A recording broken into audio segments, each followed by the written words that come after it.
Hi, I'm Nathaniel Meeks, and this year I am learning to be a duck. That is, I'm learning to appear like I'm gliding along, while in reality, under the surface, I'm kicking my little legs as fast as I possibly can to get all the work done. This is an image that my mentor John uses to describe what it's like to be a composer. The best composers have to be the duck a lot of the time, and it's difficult to be a duck because you can't complain about how hard it is to make things look easy, but it's worth it. Music is worth it. I've loved music for as long as I can remember. My first memory of listening to music is when I was 3 years old, sitting in front of our 90s sized stereo in the living room, listening to We Cry Holy, Holy, Holy in my sister's ballet tutu.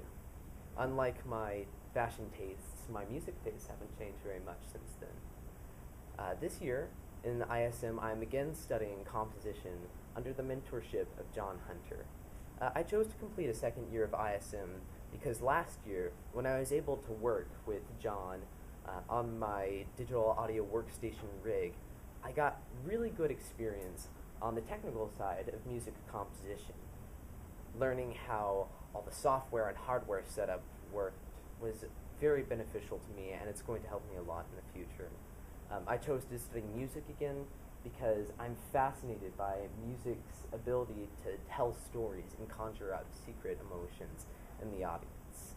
As Victor Hugo once said, music expresses that which cannot be said, and on which it is impossible to be silent. Music is my mouth and my medium. It is my expressive outlet. It is my way of not being silent. Now, while music serves as a great tool to replace silence, without it saying anything, it doesn't have a purpose, which begs the question, what is the purpose of music in film? So, through my research, I tried to discover this. I did it both through primary and secondary research. In my interview with Peter Kupfer, who is the assistant professor of music history at SMU, we talked a lot about emotional response. Music is fascinating in that it can create an emotional response in the audience to actions happening in the fictional world. This bridge between the fictional world, which is also called the diegesis, and the real world is music. Music is able to split that gray area, the non-diegesis. It's not the real world, but it's not the fictional world. Music is able to exist in this in-between realm and tie us directly to the characters and the plot of the film. I just found that fascinating. Another way that music manipulates and instructs the audience is through the use of leitmotifs. A leitmotif is a recurring element that represents a person or a thing or a place or even a certain feeling. One of the most famous leitmotifs comes from Star Wars, and it's the Imperial March. Every time you hear the Imperial March, you're supposed to think of Darth Vader, even if he's not on screen. That just goes to show how powerful music can be in conjuring ideas and emotions in the audience. Another way that music acts in film is it can accentuate incredible production value in acting. If a scene has great acting and great lighting and cinematography and story and script, it can exist on its own. But the music comes in and it's like the wrapping of the present, tied up with a pretty little bow. It makes it perfect so that the audience can access it more easily and with more enthusiasm.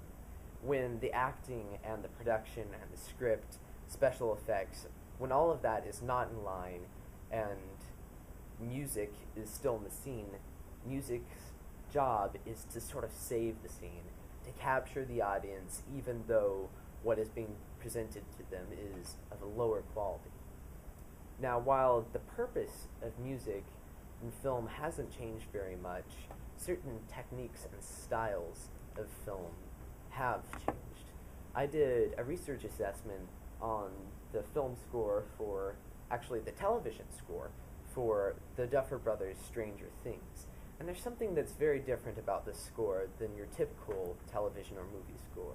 Rather than using melodies and harmonies as the main way to convey emotion, Kyle Dixon and Michael Stein, who wrote the music for Stranger Things, use textures. Rather than composing a melody, they'll create a certain synth with a specific sound that matches the psychology of the scene. This is a new way of approaching music, but it's a very effective way of doing it. And it is one example of how music in film and television changes, even though its purpose does not. Now, all of this research in television and film music got me really excited. So, for my original work, I decided that I would get involved with a short film, an original short film. The short film that I jumped on board with was The Ghost of Frisco High School. Basically, my original work is comprised of all the preparation that I did to compose the score.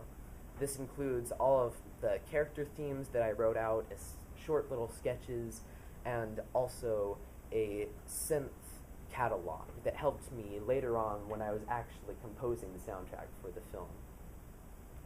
The first step in my original work was getting involved with the project, which involved me talking to Jack Mayo, who's the executive producer. When I first approached Jack, I asked him if he needed someone on board to help with music, and he said that typically what he does is he gets music from a service that he pays for online. It's a sort of library, pre-produced music. But with help of a friend, I was able to jump on the project and sent him a demo reel, just to see if he would like it.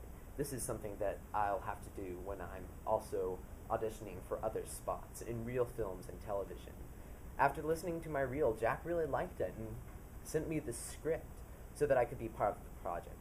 Now, after reading the script several times, I understood the psychology and the feelings of the actual story that was going on. And I began to analyze the characters, think about their motives, so that I could be able to write music for them. I began to write short little themes for each of the characters, but realizing that the film was only 7 minutes long, I had to shorten these themes into motifs. In order to put the motifs into context, I composed short little 1 to 2 minute pieces of music that contained the motif. And this was my first component of my original work. The second component of my original work was the synth catalog. Now, what a synth catalog does is when you're composing for a scene, rather than having to go and look through a bunch of the samples, which are instruments, that you already have in your library, what you can do is create a catalog that categorizes the samples by what sort of texture they have, what sound they create, what mood they indicate.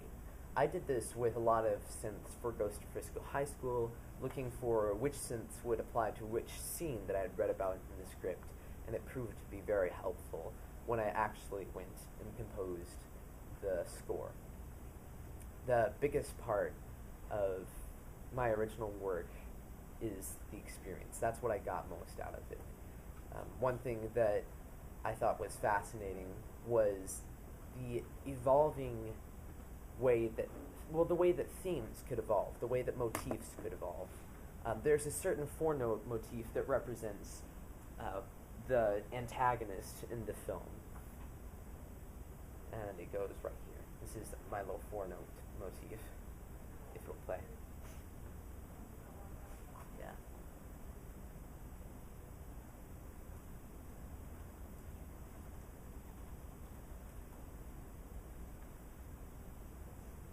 So this motif represents the antagonist, and the first time that we hear it in the film, it's meant to be just sort of mysterious, not necessarily threatening, just a little bit minor. But as the film progresses, we hear this motif over and over again, and it becomes a lot more aggressive. Just listen to this right here, how it evolves.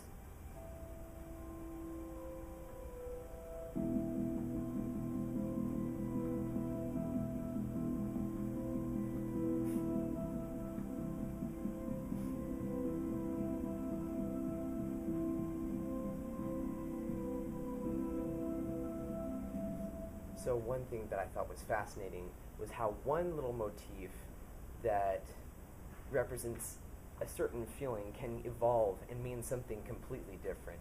This is based on the concept of theme and variation, which is an ancient concept in music and can be applied very effectively to film. Another great thing that I took away from the original work was collaborating with other people.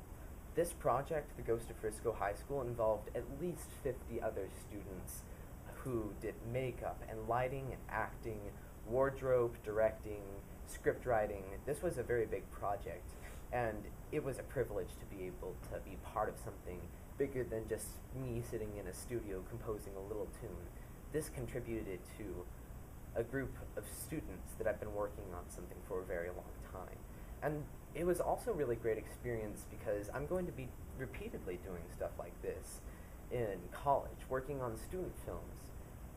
I'll have to go to a student director and contact them and send them a demo reel, and this was a great opportunity just to learn what the process was like. Probably the biggest thing that I could take away from my original work was dealing with deadlines. When you take a look at the post-production process, you have where filming ends and where the film is supposed to be completely finished and ready to be delivered. This is post-production, and music fits into this last little space right here. So, when someone messes up on editing, or sound effects, or special effects, they have to take a little bit more time. And it's okay for them because they have a little cushion area. But since composers are at the end, every time someone else messes up, it eats and eats away at the time that they have. So by the end of post-production, they only have a fraction of the time that they're originally intended to have. I dealt with this especially in this scene right here. I was supposed to have about 2 weeks to compose this 7 minutes of film and wound up having 3 days. Jack asked me, Nate, is there any way that you can compose 7 minutes of music in 3 days? And I told him, absolutely, I totally can. And had to be the duck for a while, and it was so much fun. 16 hours, 3 days, lots of coffee. It was completely worth it. It was just a privilege to see a story take shape and the way that I could manipulate it with the music. And I just think it's such a privilege to see a film that's original and have my music in it, and that was a new experience for me. And despite some of the awkwardness that a schedule can throw in, I've learned that whenever post-production throws a heavy deadline, the best solution is just to duck.